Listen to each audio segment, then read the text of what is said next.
आप देखे भी होंगे, सब कुछ एंशिएंट वैदिक पीरियड से ही आया है। जितना भी आया हुआ है ना शिक्षा, हमारा भारत सबसे पुराना है विद्या के मामले में।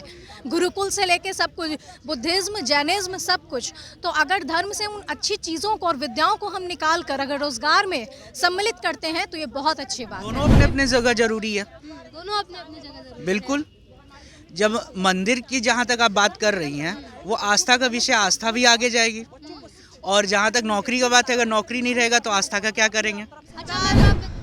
प्राथमिक रूप से जरूरी है और आध्यात्मिक भावनाएं भी अपनी जगह हैं। तो दोनों चीज़ों को मिलकर हमारा एक राज्य और देश निर्मित, दोनों चीज़ हाँ बिल्कुल जरूरी है। हमें मिलाकर चलना कहाँ चाहिए। से आई हैं? पटना से हैं हम। पटना से ही है। हाँ, पटना हम से। एक ही बीएड कॉलेज के हैं। कहा जा रहा है कि मुख्यमंत्री नीतीश कुमार कह रहे हैं कि हम अपना वादा पूरा कर दिए। चुनाव से पहले वादा पूरा कर पाएंगे लगता है?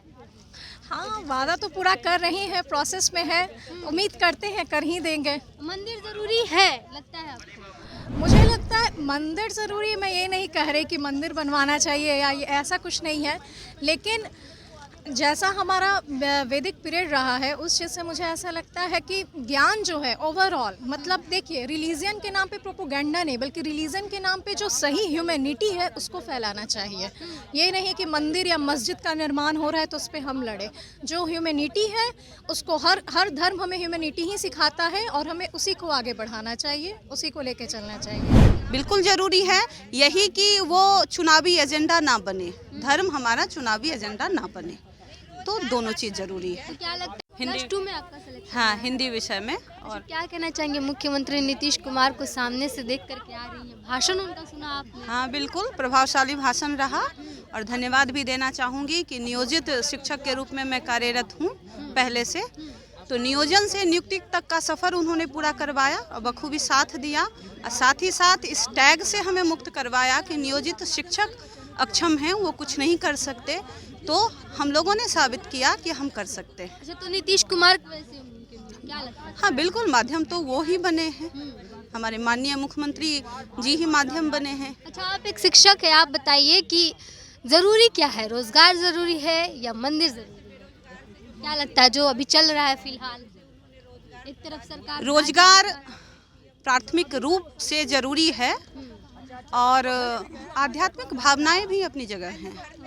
तो दोनों चीज़ों को मिलकर हमारा एक राज्य और देश निर्मित, दोनों चीज़ हाँ बिल्कुल जरूरी है। बिल्कुल जरूरी है यही कि वो चुनावी एजेंडा ना बने, धर्म हमारा चुनावी एजेंडा ना बने, तो दोनों चीज़ जरूरी है। तो क्या लगता है कि ये जो आज बांटा जा रहा है, आपने जैसे कहा कि चुनावी एजेंडा ना बनाया जाए, तो रोजगार बांटना इस तरीके से मेला लगा करके जब नौकरी मिल गई, तो ये क्या एक चुनावी एजेंडा नहीं है सरकार की तरफ से? मैं इसे चुनावी एजेंडा के रूप में नहीं देख रही हूँ, एक उत्सव के रूप में देख रही हूँ। कितने लोगों को बेरोजगारी से दूर कर रोजगार दिया गया, तो एक उत्सव तो मनना चाहिए। सो माननीय मुख्यमंत्री जी ने उत्सव मनाया। हमारा नाम शिखर सिन्हा हुआ। कहाँ से आए? पटना। पटना से ही है? जी, पटना हमारा घर हुआ। मुख्यमंत्री नीतीश कुमार भाषण दे रहे थे कि जो कहा हमने कर दिया। तेजस्वी यादव भी बोले थे कि 10 लाख रोजगार देंगे और धीरे धीरे हम काम कर रहे हैं, तो क्या लगता है सही साबित हुआ है? ये तो अच्छा बात है कि नेता जो अपना वादा किए वो वादा पूरा किया और फिर पूरा करने के बाद ये बताए कि हाँ हम पूरा करके दिखाए। तो इस तरह की राजनीति तो पूरे देश के नेताओं को सीखनी चाहिए कि जो वादा करे वो वादा पूरा करे। अच्छा, चटपट झट योजना कहा गया था इसको, चटपट झट 2 महीने 10 दिन में, तो हम तो तैयार बैठे थे, दिया गया क्या? हम लोग वो युवा हैं जो तैयारी करके बैठे हुए हैं, इंतजार करते हैं कि हमें मौका मिले। ये मौका जल्दी मिले तो ये तो और अच्छी बात है, इसकी कोई बुराई नहीं कर सकते। अच्छा, क्या जरूरी है आपको लगता है, क्या जरूरी है? रोजगार जरूरी है कि मंदिर जरूरी है? भारत सरकार मंदिर का प्रचार कर रही है और ये रोजगार का प्रचार कर रही है। दोनों अपने अपने जगह जरूरी है। दोनों अपने अपने जगह जरूरी बिल्कुल। जब मंदिर की जहाँ तक आप बात कर रही हैं, वो आस्था का विषय, आस्था भी आगे जाएगी। और जहाँ तक नौकरी का बात है, अगर नौकरी नहीं रहेगा तो आस्था का क्या करेंगे। अच्छा मैम, आप देखे भी होंगे, सब कुछ एंशिएंट वैदिक पीरियड से ही आया है। जितना भी आया हुआ है ना शिक्षा, हमारा भारत सबसे पुराना है विद्या के मामले में। गुरुकुल से लेके सब कुछ, बुद्धिज्म, जैनिज्म, सब कुछ। तो अगर धर्म से उन अच्छी चीज़ों को और विद्याओं को हम निकाल कर अगर रोजगार में सम्मिलित करते हैं तो ये बहुत अच्छी बात है। हमें मिलाकर चलना कहाँ से चाहिए। आई हैं? पटना से हैं हम। पटना से ही है? हाँ, पटना हम से। एक ही बीएड कॉलेज के हैं। कहा जा रहा है कि मुख्यमंत्री नीतीश कुमार कह रहे हैं कि हम अपना वादा पूरा कर दिए, चुनाव से पहले वादा पूरा कर पाएंगे लगता है? हाँ, वादा तो पूरा कर रही हैं, प्रोसेस में है, उम्मीद करते हैं कर ही देंगे। मंदिर जरूरी है लगता है आपको? मुझे लगता है मंदिर ज़रूरी, मैं ये नहीं कह रही कि मंदिर बनवाना चाहिए या ऐसा कुछ नहीं है, लेकिन जैसा हमारा वैदिक पीरियड रहा है उस चीज़ से मुझे ऐसा लगता है कि ज्ञान जो है ओवरऑल, मतलब देखिए रिलीजन के नाम पे प्रोपोगेंडा नहीं, बल्कि रिलीजन के नाम पे जो सही ह्यूमैनिटी है उसको फैलाना चाहिए। ये नहीं कि मंदिर या मस्जिद का निर्माण हो रहा है तो उस पर हम लड़े। जो ह्यूमैनिटी है उसको हर धर्म हमें ह्यूमैनिटी ही सिखाता है और हमें उसी को आगे बढ़ाना चाहिए, उसी को लेके चलना चाहिए। लेकिन मंदिर पर तो पूरी राजनीति छिड़ी हुई है, कह रहे हैं कि बीजेपी वाले बनवा रहे हैं तो हम नहीं जाएंगे, लेकिन ऐसा है क्या? क्या देश की जनता नहीं चाहती थी कि मंदिर बने? इतने दिनों से चल रहा था। ऑब्वियसली देश की जनता तो चाहती ही थी कि मंदिर भी बने और हर चीज़ जैसा निर्माण हो रहा है, मंदिर हो चाहे हॉस्पिटल हो चाहे स्कूल्स हो, तो सब कुछ बन ही रहा है, प्रोसेस है, प्रोग्रेस है। बीजेपी सब कुछ धीरे धीरे कर रही है और हमारे जो हैं सीएम नीतीश कुमार, वो तो रोज़गार हम लोग को दिए हैं, तो जाहिर बात है ऐसे विद्या और एजुकेशन ये फील्ड सब कुछ बहुत आगे बढ़ेगा। और विद्या एक पता ही है, विद्यालय एक मंदिर खुद ही होता है, विद्यालय एक खुद ही मंदिर का स्थान है। तो अब ये भी मंदिर हमारा बनेगा और आगे बढ़ेगा, तो असल मंदिर का निर्माण हम लोग यहाँ को नीतीश कुमार निर्देश दिए हैं कि अब जा करके आपको कैसे काम करना है, क्या क्या निर्देश मिला है? क्या क्या निर्देश मिला है? देखिए निर्देश तो बहुत सारी बातें हैं, सारी बातें पॉइंट वाइज तो कह नहीं सकते, याद नहीं है, लेकिन सबसे बड़ी बात जो आती है काम में अपनी ईमानदारी आती है। मुझे लगता है ईमानदारी सबसे बड़ा है, चाहे वो आपके कर्म के प्रति हो, आपकी पढ़ाई के प्रति हो, बच्चों के प्रति हो, माँ बाप से लेकर सरकार, अपने राज्य, अपने नेशन के लेकर, ठीक है। तो हर जगह बस मैं एक शब्दों में इसे समेटना चाहूँगी, अपनी ईमानदारी बस। क्या नाम होगा? क्या नाम होगा आपका? मेरा राकिया, कहाँ से आई हैं आप? पटना, बिहार।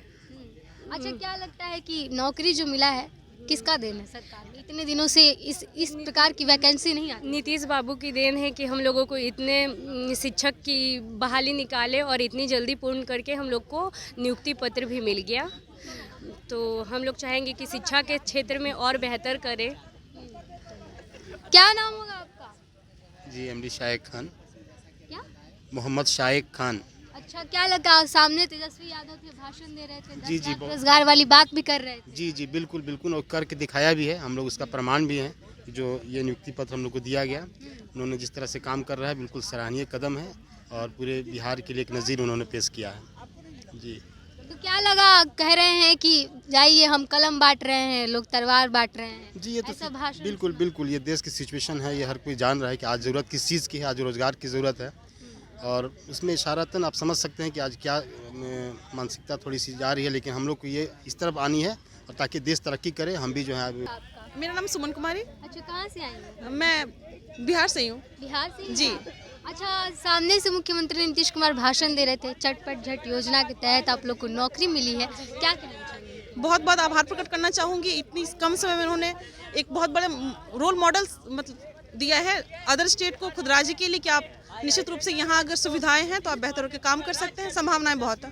अच्छा, एक तरफ यहाँ पर रोजगार बांटा जा रहा है, इवेंट बना करके एक मेगा इवेंट बनाया गया है इस चीज़ को, दूसरी तरफ उधर राम मंदिर पर बहुत ज़्यादा एक तरीके से चर्चा हो रही है। आस्था तो हमेशा से बिहार में क्या जरूरी है, रोजगार या फिर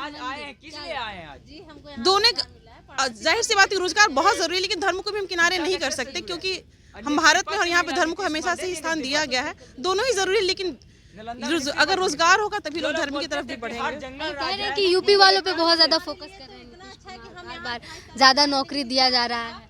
ऐसा तो हमें नहीं लगता कि उन्होंने उस पर फोकस किया है। ये बहुत अच्छी बात है कि बाहर के लोग भी आ रहे हैं, और हमें पहले बाहर जाकर रोजगार की जरूरत पड़ती थी, बट अब हमारे प्रदेश में खुद रोजगार है, बाहर के लोग भी आ रहे हैं, तो बहुत अच्छी बात है। रोजगार इतना ज्यादा बिहार के पास हो गया कि बाहर वालों को बांट रहा है। प्रवासी मजदूर हमेशा जाते रहते हैं बिहार से जाकर के। इतने साल प्रवासी बाहर जाकर रोजगार लिए हैं और अदर स्टेट उनकी हेल्प की है, तो हमारी बारी है कि हम लेने की दृष्टि से न होकर कि बल्कि अदर स्टेट को रोजगार दें, और हमारी जो छवि है वो सिर्फ रेडी के रूप में ना होकर के बल्कि दाता के रूप में रहे। अच्छा, कहा जा रहा है कि राम मंदिर जो बन रहा है उसको लेकर के कि ये सिर्फ एक चुनावी एजेंडा है, तो ये जो तामझाम लगा करके लोगों को 20,000 लोगों को बुला करके 26,000 आप नहीं कह सकते, बहुत बड़ी बात है, बहुत बड़ी बात है। और अगर सरकार को कह रहे हैं, कई लोगों का कहना है कि अगर आप नौकरी दे ही रहे हैं तो दिखावा करने की क्या जरूरत है? सर ऐसा तो हमेशा होते आया है, लोग बिना किए दिखावा करते हैं। तो सरकार ने नौकरी देकर दिखावे की बात नहीं कह सकते। सही है, मतलब आपको खुद को जन जन तक बात पहुंचनी चाहिए, सरकार के कार्य पहुंचना चाहिए और उसी की कड़ी है ये, उसी की कड़ी है ये। अच्छा, मुख्यमंत्री नीतीश कुमार 15 साल से थे सत्ता में, लेकिन इतनी बड़ी वैकेंसी तो नहीं आती थी। क्या लगता है, तेजस्वी यादव बोले थे कि हम आएंगे तो देंगे, तो शिक्षकों को किसका ये बात मानना चाहिए कि किसके आने से सरकार में? कोई राज्य परफेक्ट नहीं होता और एक ही साथ सारी जरूरतें पूरी नहीं होती। ये हम चरण दर चरण एक किसी चीज को पा सकते हैं, तो उसी की दिशा में एक सार्थक प्रयास है। ये लो मुंह मीठा करो, आज मैंने अपना जॉब छोड़ दिया, अब हम पूर्णिया वापस जाएंगे। जॉब छोड़ दिया है? मतलब ये घर कैसे चलेगा, हम करेंगे क्या और माँ बाबूजी क्या बोलेंगे? इसलिए मैं एक और मिठाई का डब्बा लाया, अपने बिजनेस के लिए लोन अप्रूव हो गया। अरे लोन अप्रूव हो गया वो तो ठीक है, लेकिन पूर्णिया में हम रहेंगे कहाँ? अपना घर भी तो नहीं है वहाँ। इसलिए तो एक और मिठाई का डब्बा अलग से लाया हूँ, हमने पूर्णिया में घर ले लिया है, पूर्णिया के ई होम्स पैनोरमा में। पूर्णिया में पैनोरमा ग्रुप लेकर आए हैं ई होम्स पैनोरमा, बड़ा घर, आलीशान जिंदगी और अत्याधुनिक सुविधाओं के संग। अरे अरे, अब क्यों मुंह मीठा करवा रही हो? क्योंकि हम घर वापसी जो कर रहे हैं। घर वापसी की खुशी पूर्णिया में ई होम्स पैनोरमा के संग। E Homes Panorama, luxurious lifestyle redefined.